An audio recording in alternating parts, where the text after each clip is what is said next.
नमस्कार मित्रांनो, आज मी एका नवीन ठिकाणी आलो आहोत। हे पहा मित्रांनो, पाहू शकता माझ्या आजूबाजूला अतिशय दूरपर्यंत असे दिसणारे हे संपूर्ण बांबूचे झाडे आहेत। तर मित्रांनो पाहू शकता, तुम्ही जर आमचा व्हिडिओ पाहत असाल तर चॅनलला लाईक आणि सबस्क्राईब अवश्य करा, कारण मी आपल्यासाठी जंगलातल्या झाडांची ओळख आणि शेतीच्या विषयी काही माहिती देत असतो।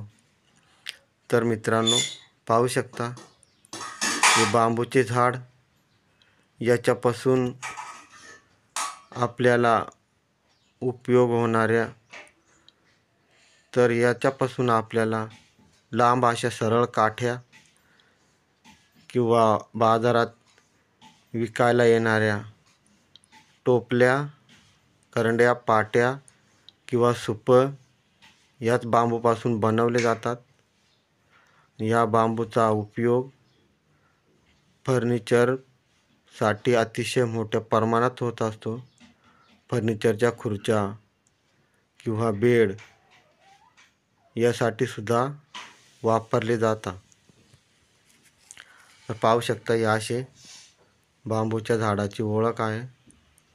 आतमधून पोकळ छोटे छोटे पानं, तर अवश्य पहा।